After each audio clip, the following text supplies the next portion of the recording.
إن الحمد لله الحمد لله الحمد لله الذي لم يتخذ ولدا ولم يكن له شريك في الملك ولم يكن له ولي من الذل وكبره تكبيرا أشهد أن لا إله إلا الله وحده لا شريك له وأشهد أن محمدا عبده ورسوله الذي أرسله بالحق بشيرا ونذيرا وداعيا إلى الله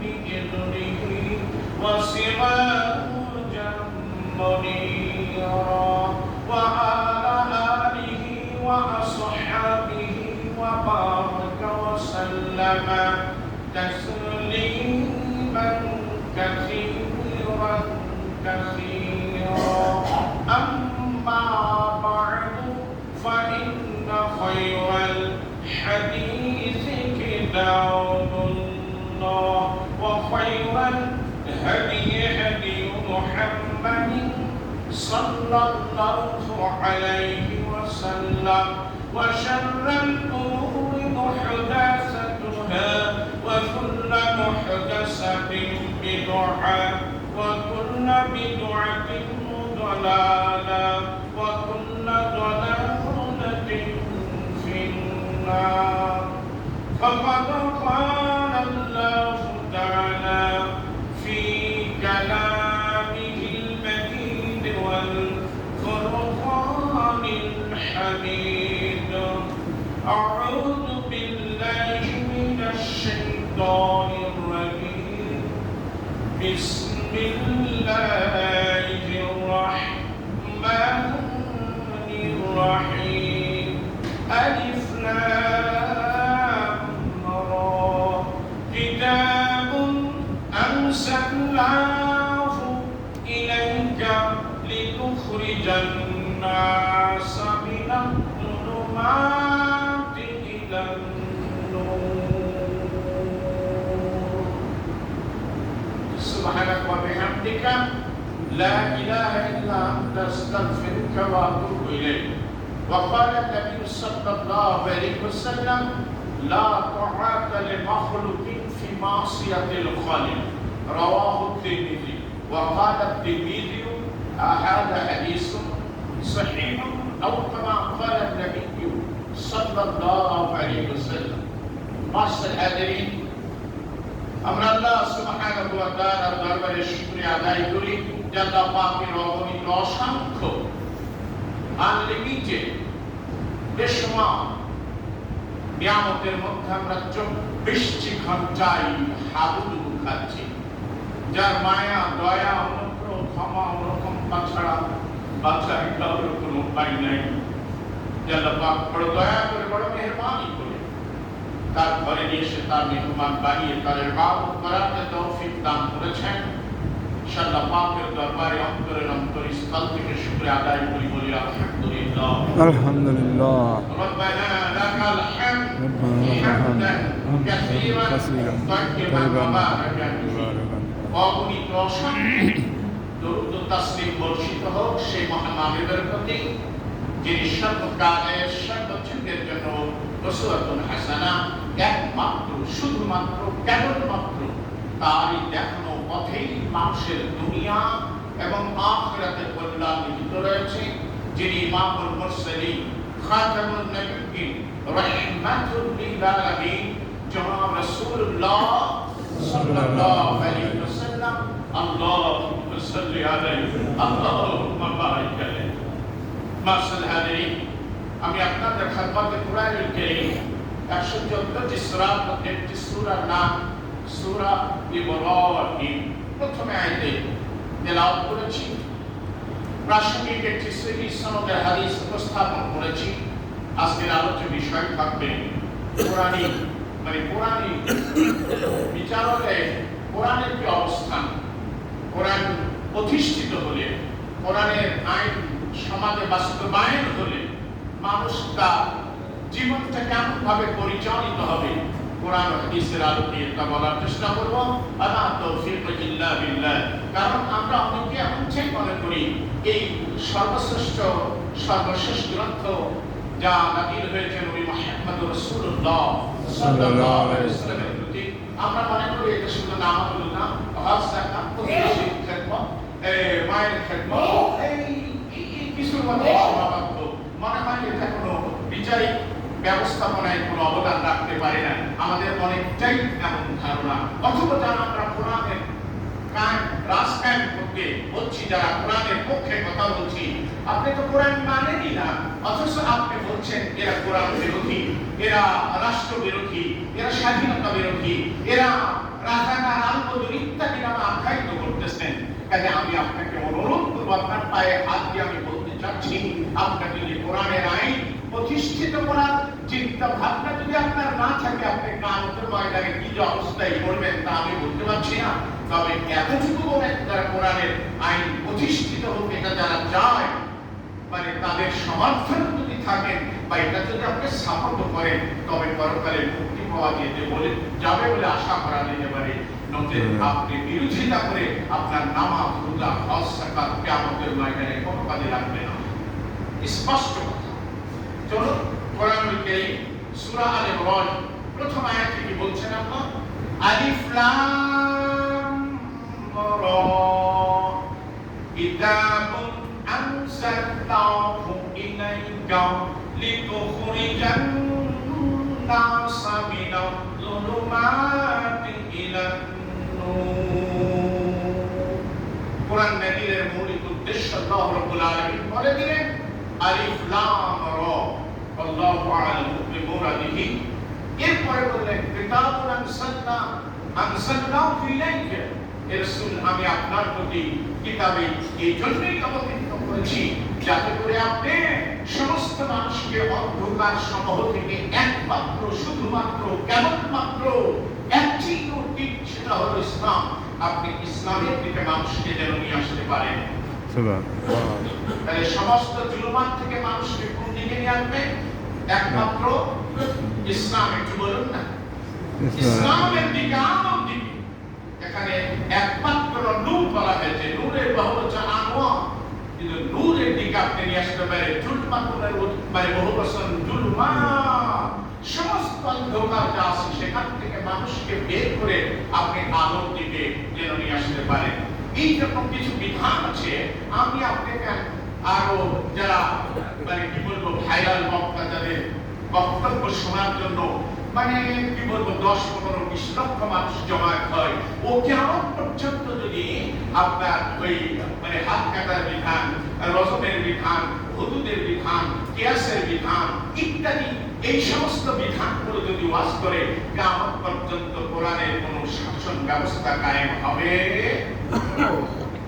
বুঝাতে পারছি কিনা আমি জানি না, আপনি অত্যন্ত জ্ঞানীগুণী মানুষ, কিন্তু যদি সেটা রাষ্ট্রীয় ভাবে যার ক্ষমতায় থাকবে তাদের হাতে যদি তারা যদি এটা কায়েম করতে চান, এবং তাদেরকেই করার জন্য ইসলাম সেটা নির্দেশ দিয়েছে, আর কোরআন ওই উদ্দেশ্যেই নাযিল হয়েছে। আল্লাহ পাক সূরা আন-নিসা 106 নম্বর আয়াত, সূরা আন-নিসা 106 নম্বর আয়াত, এখানে আল্লাহ ঠিক একই কায়দায় বলছেন কোরআন কেন নাযিল করলাম। ইন্না আনজালনা ইলাইকাল কিতাবা বিল হক লিতাহকুমা বাইনান নাস, নিশ্চয়ই আমি কোরআনকে আপনার প্রতি অবতীর্ণ করেছি হক সত্য সহকারী, একেবারে হক, যাতে করে আপনি মানুষের মধ্যে বিচার ফায়সালা করতে পারেন। কি করতে পারেন? বিচার ফায়সালা করতে পারেন, সমস্ত সমস্যার সমাধান কোরআন সুন্নাহর আলোকে করতে পারেন। এই জন্যই তো আমি কিতাব অবতীর্ণ করেছি। কিন্তু আমাদের কিছু কিছু মানুষের ধারণা হলো এই কোরআনটা শুধু নামাজ, রোজা, হজ, যাকাত এই মসজিদের মধ্যেই সীমাবদ্ধ থাকবে, মসজিদের বাইরে যে ওর ব্যক্তিগত জীবনেও না, সামাজিক জীবনে নয়, রাষ্ট্রীয় জীবনে কোরআন অবদান রাখতে বললেন না নাউজুবিল্লাহ? প্রত্যেকটা সেক্টরে কোরআন এবং সুন্নাহ 100 মানে অবদান রাখতে পারে। আর ওই কোরআনিক বিধান যদি আজকে সমাজে বাস্তবায়ন হতো, রাষ্ট্রে যদি বাস্তবায়ন হয়, তাহলে পারে দেশের মানুষ নিরাপত্তার সাথে মানে সুশৃঙ্খলবদ্ধভাবে মানে আপনার সংখ্যামুক্ত ভাবে নিরাপত্তার সাথে জীবনযাপন করতে পারবে। মুসলিম সকলে এবার দেখুন, আমি আর আপনাকে এক একটি করে দেখাই। আজকে যদি দৃষ্টান্তমূলক শাস্তি এই সমাজে থাকতো, তাহলে আর ধর্ষণ হতো না, আর দুর্নীতি হতো না, অন্যায় অত্যাচার জুলুম নির্যাতন হতো না। কিন্তু সেই দৃষ্টান্তমূলক শাস্তি আমরা চাচ্ছি, রাস্তায় রাস্তায় যে দৃষ্টান্তমূলক শাস্তি চাই, কিন্তু সেটা সমাজ আমরা কায়েম করতে পারবো না ততক্ষণ পর্যন্ত, ওই সংসদ ভবনে রাষ্ট্রভাবে কায়েম না হবে ততক্ষণ পর্যন্ত এই হুদুদে কিসাসের বিধান আমি আর আপনি পারবো না। এই জন্য মাসুল হাদিন আল্লাহ সুবহানাহু ওয়া তাআলা কি বললেন? সূরা আপনি মাইদায় চলে যান, আল্লাহ রাব্বুল আলামিন কি বলেন? ওয়া কাতাবনা আলাইহিম ফীহা আন্না নাফসা বিন-নাফস ওয়াল আইনা বিল-আইনি ওয়াল আনফা বিল-আনফি ওয়াল উযুনা বিল-উযুন ওয়াস-সিন্না বিস-সিন্নি ওয়া দুরূহা কিসাস। আল্লাহ রাব্বুল আলামিন বললেন, এই বিধানে আল্লাহ পাকের কোরআনের মধ্যে বিধান প্রতিষ্ঠিত করলেন কি? যে আপনার জীবনের বদলে জীবনের বদলে আর আপনি আমার হত্যা করলেন, আর বললেন যে আমি তোমারে কি দিলাম? 10 বছর কারাদণ্ড দিলাম।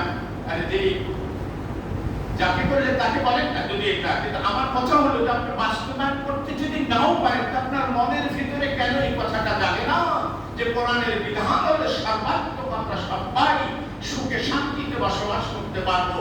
বরং আপনি উল্টা কথা বলতেছেন যে এটা কি হতে পারে? এটা একটা বর্বর আইন। নাউযুবিল্লাহ। আল্লাহ কসম একবার, আল্লাহ কসম দুইবার, আল্লাহ কসম তিনবার বলছি, যদি কোনো ব্যক্তি ইসলামের কোনো বিধান মানে অবজ্ঞা মানে উপেক্ষা করে, মানে অবহেলা করে, তুচ্ছ তাচ্ছিল্য করে, ওর নামাজ রোজা হজ যাকাত যতই ভালো ইবাদত বন্দেগী করুক না, কিয়ামতের ময়দানে কিচ্ছু কাজে লাগবে না। আপনি পারেন না পারেন, কমপক্ষে বলেন না যাহা এটা যদি প্রতিষ্ঠিত আল্লাহর এই বিধানটা হতো তাহলে কতই না ভালো হতো। অথচ আপনি বলছেন একটা বর্বর আইন, বলছি এই আইনকে মানা যায়, আর আপনি মানেন 2-4টা দৃষ্টান্তমূলক শাস্তি যদি বাংলার জমিনে হয়, বাকিগুলো এমনি সোজা হয়ে যাবে। এরপরে বলা আইনা বিলাই, চোখের পরিবর্তে চোখ। আপনার চোখটা প্রায় নিল, হ্যাঁ, আপনার চোখ দুটো প্রায় নিল, আর আপনি বলতেছেন যে মানে তার কয়েক বছর জেল, অথবা মানে এই ধরনের শাস্তি না। ওর চোখটা যেভাবে দিয়েছে ঠিক সেইভাবেই উড়ান। মনে এক সময় বিগত এমপি সাহেব কোন ছেলে 2টা চোখকে উড়াইছে, তার জানাজা পর্যন্ত পড়ানোর ব্যবস্থা নিয়েছে, তাও হট্টগোল ইত্যাদি। আমার আল্লাহ এতই দেখতে চান, পরবর্তী সময় ওই এমপির এক টুকরা গোশত চেয়েছিল যাতে আমরা পড়বো, কোথাও পৃথিবীর কোনো জায়গায় খুঁজে পায় না। রাগ করছেন? আমার করে রাগ করছেন না? আপনি আবার ঠেলা দিয়ে জান্নাতে যাওয়ার চেষ্টা করেন না? আপনি আবারও ওই সমস্ত জালেম, ওই সমস্ত জালিমদের পক্ষ নিয়ে আপনার ইবাদত বন্দেগী আপনি নষ্ট করেন না। পাই না ইন্ডিয়াতে খুঁজে দেন, বাংলাদেশে এক টুকরা দেন, সন্তানেরা পরিবারেরা কেঁদেছে যে আমরা বললাম যে দুনিয়া থেকে চলে গেছে, এক টুকরা কষ্ট যদি পেতাম তাহলে জানাজা পড়তাম, জানাজা হয় নাই। জালিমদের এইভাবে আল্লাহ পাক দুনিয়াতে সাহায্য করেন, আর কিয়ামতের ময়দানে জাহান্নাম ছাড়া দ্বিতীয় কোনো রাস্তা খোলা থাকবে না। আজিব ব্যাপার। আপনি একটু সাপোর্ট করেন। কাজী মাসুদ হাদিরি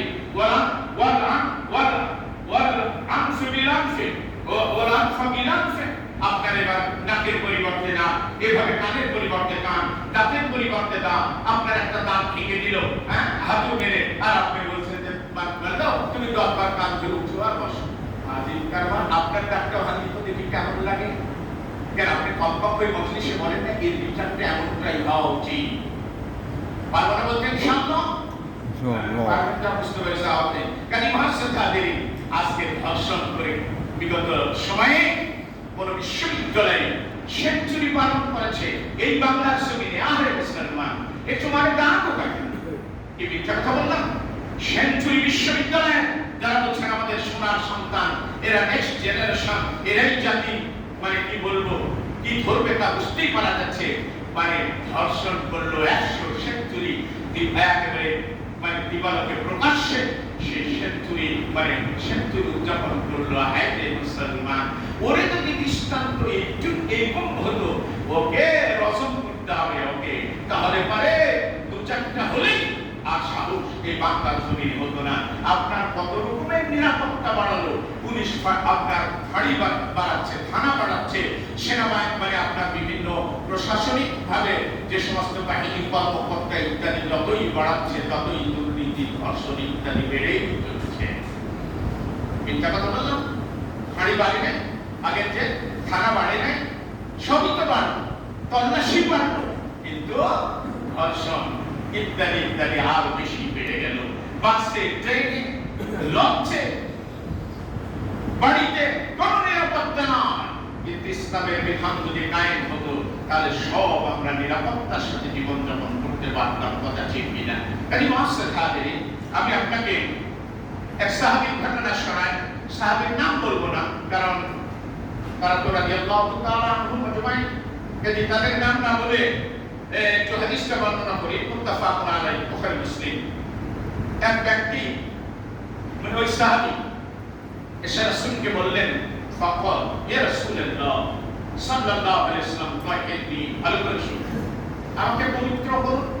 আল্লাহ রাসূল বলছেন ওয়াইহাকা, মানে উনি আক্ষেপ করলেন, ইরজি ফাস্তাগফিরিল্লাহ ওয়া তুব ইলাইহি, তুমি ফিরে যাও, আল্লাহর কাছে মাফ চাও, আল্লাহর কাছে তওবা করো। 3 times, সালাসা মাররাতিন, তিনবার রাসূল তাকে দূরে সরিয়ে দিলেন, তুমি তওবা করো, আল্লাহর কাছে মাফ চাও। কিন্তু ওটা জানার পরে তার মৃত্যুদণ্ড ছাড়া আর কোনো উপায় নাই, যার কারণে রাসূল কারীম সাল্লাল্লাহু আলাইহি ওয়াসাল্লাম তাকে বলছেন, ইরজি, ফিরে যাও, ফিরে যাও। কয়বার? আরে বলেন কয়বার? এখান থেকে আমি একটা পয়েন্ট আউট করি, আপনি গুনার কথা কারো সহজে জানতে চান না, তো জানা তো দূরের কথা, মানে জানতে না চাও তো দূরের কথা, তাহলে একটু সংশয় শব্দ হলে আপনি এমনই মুসল্লি, আপনি এমনই আল্লাহওয়ালা, আপনি এমনই নামাজ মানে সালাত আদায়কারী, ওই কালি আর সামাশা মসজিদ, বাড়ি ইত্যাদি, লঞ্চে ঘাটে, চায়ের দোকান ইত্যাদি ইত্যাদি, শুনেছ কেন? আপনার এত অন্যের দোষ কর্তৃক মানে অন্বেষণ করার আপনার কি দরকার? রাসূল তিনবার তাকে ফেরত দিলেন। চতুর্থবার এসে আবার যখন বলছেন যে আমাকে পবিত্র করুন, আল্লাহ রাসূল সাল্লাল্লাহু আলাইহি ওয়াসাল্লাম বললেন যে আবিহি জুনুন, এই হচ্ছে কি পাগল যে আমাকে বলছেন পবিত্র করুন? রাসূল কোনো জানেন নাই, আমাকে পবিত্র করুন।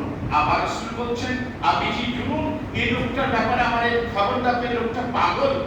ফাউ বিরান্নাহু লাইসা বিমাসলুম, বলছেন না এই লোক, আল্লাহ রাসূল সাল্লাল্লাহু আলাইহি ওয়াসাল্লাম খবরদার, এই লোক পাগল নন। এরপরে আল্লাহ রাসূল আবার বললেন আশারিবা খামরান, এই লোকটা কি মদ পান করেছে, মস্তিষ্ক বিকৃত হয়েছে, বারবার এসে আমাকে বলছেন তয়হিরনি, আমাকে পবিত্র করুন, আমাকে পবিত্র করুন।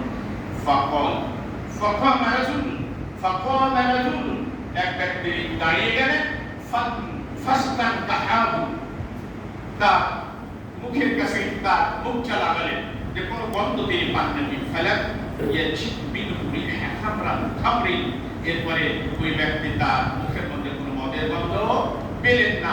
এরপরে আল্লাহ রাসূলকে সাল্লাল্লাহু আলাইহি ওয়াসাল্লামকে জানানো হলো, ফাকালা নবী সাল্লাল্লাহু আলাইহি ওয়াসাল্লাম আজানাইতা, তুমি সত্যি কি জেনা করেছো? আজানাইতা, তুমি কি সত্যি জেনা করেছো? সেই সাহাবী বললেন, ক্বালা নাআম, হ্যাঁ আমি জেনা করেছি। আর তো বাঁচার কোনো উপায় নাই, প্রমাণিত হলে আর বাঁচার উপায় নাই। এতে সাবধান, বড়ই সাবধান। আজকে এটা আমরা একেবারেই এটা আমরা কিছু মনেই করি না। যদি ফাঁসিত হয়, যদি তার সাক্ষী দিয়ে আসে, তাকে রজম করা ছাড়া দ্বিতীয় কোনো রাস্তা নেই।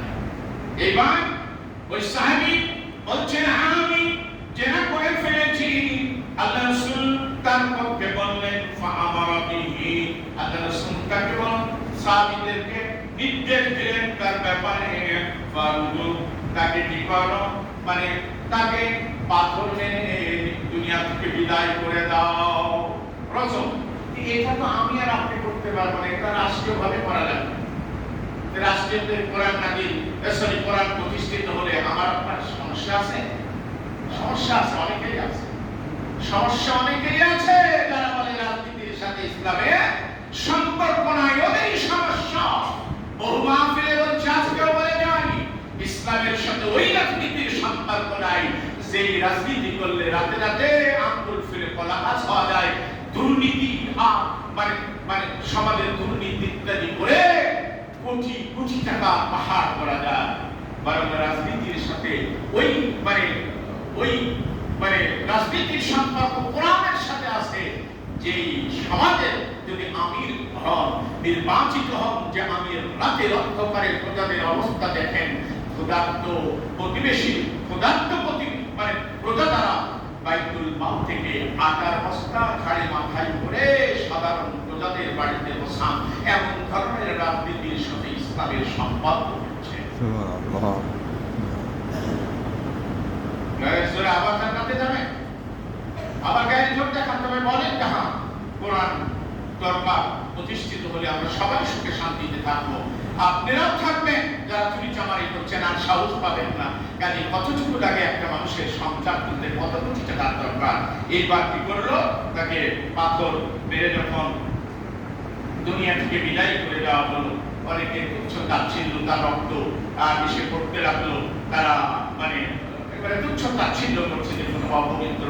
আল্লাহ রাসূল একদিন পরে এসে সাহাবীদেরকে বলছেন, তোমরা আমার ওই সাহাবীর জন্য দোয়া লাউ কুসিমাত বাইনা উম্মাতিন লাওয়াসআতুহুম মুত্তাফাকুন আলাইহি বুখারী মুসলিম। আল্লাহ রাসূল সাল্লাল্লাহু আলাইহি ওয়াসাল্লাম বললেন, আমার ওই সাহাবী যাকে তোমরা রদন করেছো, ওই সাহাবীর তওবা আল্লাহর দরবারে এমন ভাবে কবুল হয়েছে, যদি সকলের মধ্যে আমার সকল উম্মতের মধ্যে ভাগ করে দেওয়া হয়, সকলের জন্য তার আদাতের জন্য যথেষ্ট হয়ে যাবে। আল্লাহু আকবার।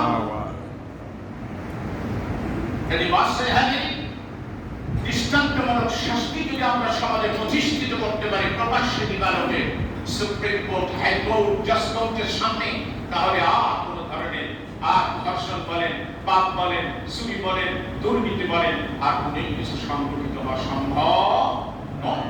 তবে কপাল পোড়া যারা আছে, তারা চুরি চামারি যারা করা অভ্যাস আছে, তারা এমন চাইব। একটা ঘটনা বলি, আপনার বহু তথ্য ছিল, যদি আল্লাহ আমার বাঁচায় রাখেন। এই যে বললাম না, যার অভ্যাস আছে, এক চোখ এক বিশ্বাসে তৈরি হয়েছে। আমি দেখেন এটা কিন্তু কোনো দলিল দিতে পারবো না যে কোরআন হাদিসে, তবে একটা বাস্তবতার উদাহরণ আপনাদের দিই। উনি মুরিদ হওয়ার পরে তো ওকে বলেছে তোমাকে চুরি ছাড়তে হবে। কি ছাড়তে হবে? যে চুরি ছেড়ে দিয়েছে, কিন্তু ও যখন ওনার দরবারে আসে ওয়াজ নসিহত শুনতে, তো কিছু কিছু লোকের স্যান্ডেল দেখা যায় এক দরজায় রাখছে, আরেক দরজায় যায়, আরেক দরজায় রাখছে, আরেক জায়গায় যায়, এক জায়গাতে রাখছে, আরেক জায়গায়। ব্যাপারটা কি, এইটা কি? উনি ওটা তল্লাশি শুরু করলেন। তো বলতেছে এই কাজ কে করেছে? তুমি মিথ্যা কথাও ছেড়ে দিয়েছেন, চুরি আমি করেছি। এই কাজ কেন করলে? ওই যে চুরি করার অভ্যাস আছে, তো একটু উলট পালট করলে পরে একটু ভালো হয়।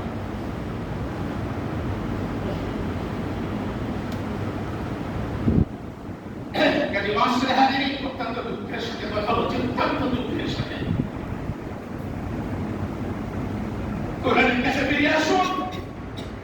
কোরআন আজকে যদি কোরআনিক ব্যবস্থা, এই বিচারিক ব্যবস্থায় প্রতিষ্ঠিত হয়, সমাজের সমতা প্রতিষ্ঠিত হবে। সুবহানাল্লাহ, বলেন নাকি সুবহানাল্লাহ? হ্যাঁ, ইন্টারভিউ দিয়েছেন, একটা সামান্য উদাহরণ দিন। 10 নাম্বার, 11 নাম্বার, 12 নাম্বার বা 5-6 ঘন্টা দিলে একটা বা দুটা ফার্স্ট ক্লাস, ফার্স্ট ক্লাস কোনো খবরই নেই। আপনি দুর্নীতি করে তারে আপনি চাকরি দিলেন, আপনার দলের বলে আপনি চাকরি দিলেন না, আমাদের ময়দানে খবর আপনার তো হবেই, আপনি চাকরি করবে, তার টোটাল টাকাটাই হারাম।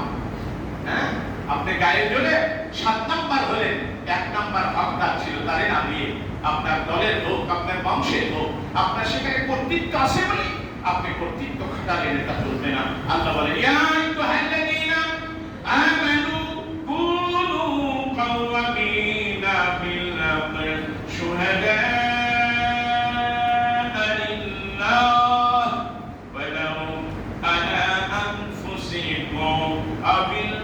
وبالوالدين والأقربين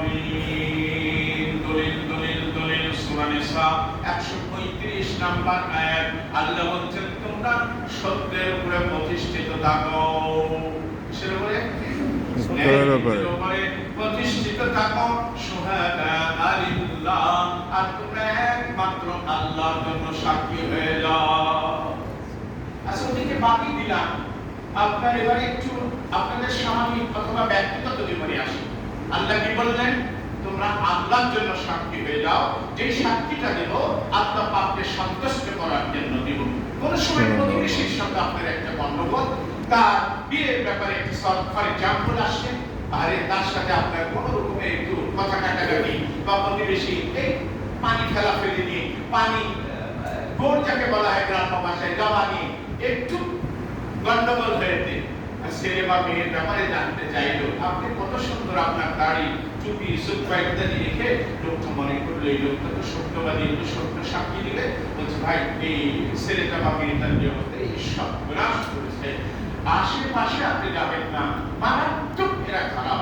এরা বলবো কি যদি ছেলে হয় তাহলে বলবে ও জীবনে বিড়ি সিগারেট কোনোদিন মুখে ধরে নাই, বলছে ভাই পাক্কা জীবন আপনার নামাজ পড়ে লাভ আছে।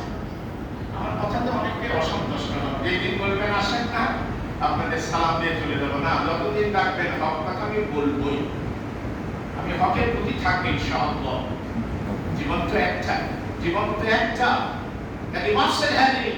তারে জীবনে কোনো সিগারেট ছেলেটা ধরলো না, কত ভালো ছেলে, আপনাকে হিরোইন বানাবেন, আর যার সাথে আপনার সম্পর্ক আপনার পাঠিয়ে দিল, যার সাথে আপনি মাঝে মাঝে বোতল মারেন, ওই ছেলেটার খবর সম্পর্কে জানতে চাইলো, ও এটাকে ও মাঝে মধ্যে বোতল মারে, বলছি এর মতো এটাকে ছেলেই হতে পারে আমার ওয়াদে আমি বুঝাতে পারি না। আপনাকে আল্লাহ বলছেন শুহাদা আলিল্লাহ, সূরা আন-নিসা 135 নম্বর আয়াত, আল্লাহকে বলছেন তোমরা আল্লাহর জন্য সাক্ষী হয়ে যাও, আল্লাহর সন্তুষ্টির জন্য তোমরা সাক্ষী দেবে। অথচ আপনি উলট দিয়ে এরপরে কি বলছেন? ওয়ালাউ আলা আনফুসিকুম, যদি তোমার নিজের বিরুদ্ধেও যায়, আবিল ওয়ালিদাইনি, পিতামাতার বিরুদ্ধে যায়, ওয়ালা কুরাবিন, তোমার আত্মীয় স্বজনের বিরুদ্ধে যায়, ওই সাক্ষী তুমি দেবে আল্লাহর সন্তুষ্টির জন্য 100 সত্য। কাজে মাকসুদ হাজিরি, তাহলে পরে এই এই সমতা প্রতিষ্ঠিত হলো। আর একটি কথা বলে শেষ করে দিই, সুন্দর সময় হয়ে গেছে। হ্যাঁ, এইবার দেখুন যদি আজকে আইন ব্যবস্থা সকলের জন্য যদি সমান হতো, ছোট বড় গরিব, তারপরে ধনী শিক্ষিত অশিক্ষিত, দলের বাইরে ইত্যাদি ইত্যাদি সবগুলো যদি সমতা থাকতো আজকে বিচারিক ব্যবস্থায়, তাহলে কি হতো? কত সুন্দর হতো। দেখুন নবী করিম সাল্লাল্লাহু আলাইহি ওয়াসাল্লাম সেই সমতা প্রতিষ্ঠিত করেছেন। স্বর্ণাক্ষরে যেগুলো ইতিহাস লেখা রয়েছে, সেই যুগকে স্বর্ণের যুগ বলা হয়। আল্লাহু আকবার। এইবার আপনার মক্কা বিজয় 50 দিন পরে কম বেশি এক সম্ভ্রান্ত পরিবারের মহিলা, তার নাম ফাতিমা সিদ্দিকী। এবার বলতেছে এই তার কোনো লঘু শাস্তি দেওয়া যায় কিনা, ছোটখাটো একটু করে। এবার আল্লাহ রাসূলের কাছে প্রস্তাবকে নিয়ে যাবে হযরত উসামা বিন যায়েদ রাদিয়াল্লাহু তাআলা আনহু, তিনি নিয়ে যা বললেন, ইয়া রাসূলুল্লাহ, হ্যাঁ কাকাকে খুব ভালোবাসতেন, বলে তুমি খুব কাছের মানুষ। সাহাবীরা বললেন ঠিক আছে তুমি যাও, দেখো কি বলে। আল্লাহ রাসূল তার আগের আগামী দিকে বললেন, এবার পড়ার সময় পাচ্ছি না, শেষের দিকে বলবো। বলছে আগেকার জাতির মানুষেরা ধ্বংস হয়েছে, ওই কথাটি আসছে, যখন তারা চুরি করে বা অপরাধ করে, দুর্নীতি করে, তাদের প্রতি তোমরা হক জারি করো, কিসাস হয়, তোমরা সামাজিক ভাবে তাদেরকে সাহায্য করো, আর ধনীরা যখন হয় তাদেরকে তোমরা ছেড়ে দাও। এই জন্য পূর্ববর্তী জাতিরা ধ্বংস হয়েছে। এরপরে রাসূল করিম সাল্লাল্লাহু আলাইহি ওয়াসাল্লাম বলেন, আল্লাহর কসম, কান খাড়া করে শুনুন, কেউ বাঁচাবে না কিয়ামতের ময়দানে। আপনি হকের পথে থাকেন, সত্যের পথে থাকেন। ওয়ালাউ আন্না ফাতিমাতা বিনতে মুহাম্মাদিন সাল্লাল্লাহু আলাইহি ওয়াসাল্লাম সারাকাত লাকাতাতু ইয়াদাহা, মুত্তাফাকুন আলাইহি, বুখারী মুসলিম।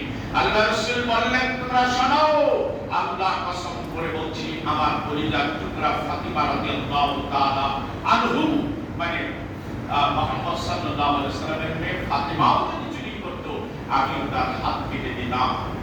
সুবহানাল্লাহ বললেন না? ওয়াজ বোঝাতেই পারে না কোথায় আরেকটি কথা বলি, যদি কোরআনিক ব্যবস্থা প্রতিষ্ঠিত হয় তাহলে আমি আপনি সবাই বেঁচে যেতে পারি। কেন জানেন?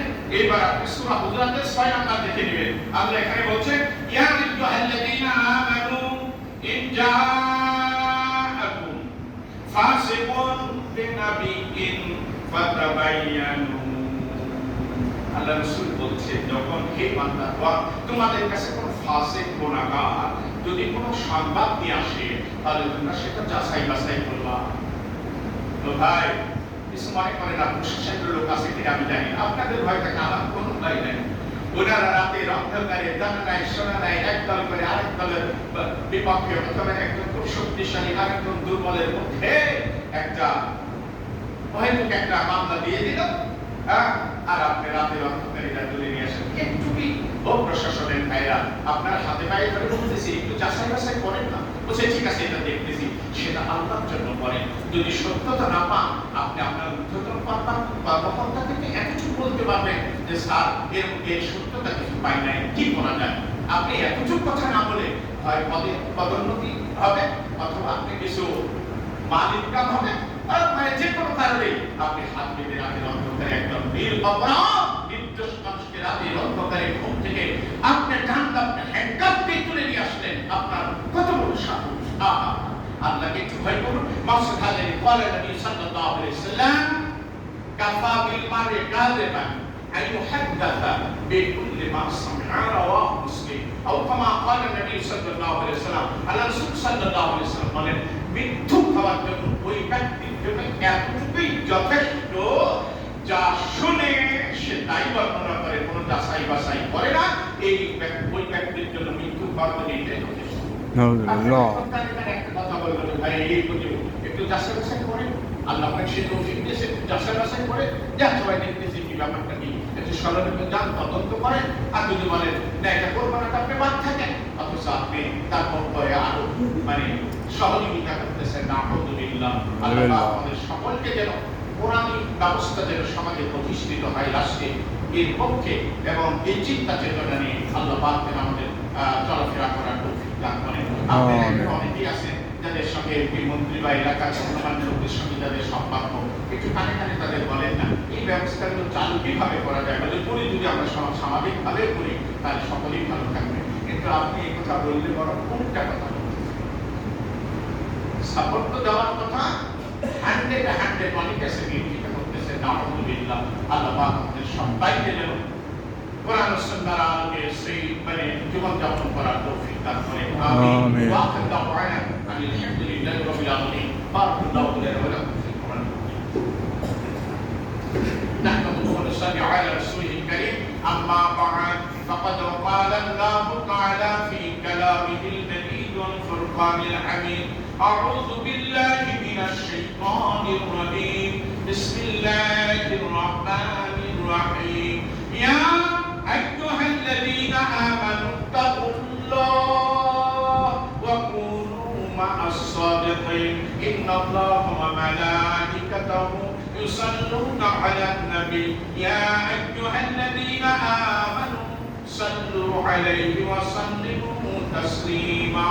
اللهم صل على محمد وعلى آل محمد كما صليت على إبراهيم وعلى آل إبراهيم إنك حميد مجيد. اللهم بارك على محمد وعلى آل محمد كما باركت على إبراهيم وعلى آل إبراهيم إنك حميد مجيد.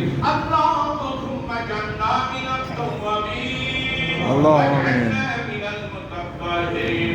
اللهم اجعلنا من الصابرين والصادقين والقانتين والمنفقين والمستغفرين من الصحاب يا أرحم الراحمين. اللهم من أحييته منا فأحيه على الإسلام ومن توفيته منا فتوفه على الإيمان يا أرحم الراحمين. اللهم إنا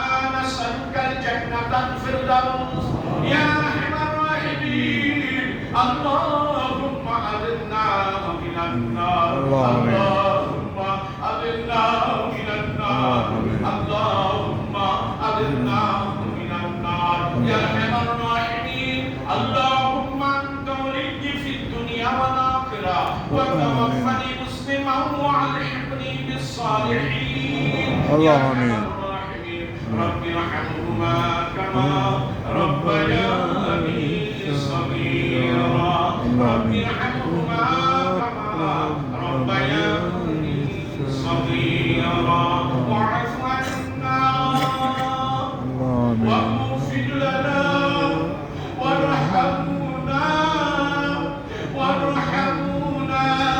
أنت مولانا فانصرنا على القوم الكافرين فانصرنا على القوم المنافقين فانصرنا على القوم المشركين فانصرنا على القوم الظالمين فانصرنا على القوم الظالمين فانصرنا على القوم الظالمين ربنا تقبل منا إنك أنت السميع العليم وتب علينا إنك أنت التواب الرحيم سبحان ربك رب العزة عما يصفون وسلام على المرسلين والحمد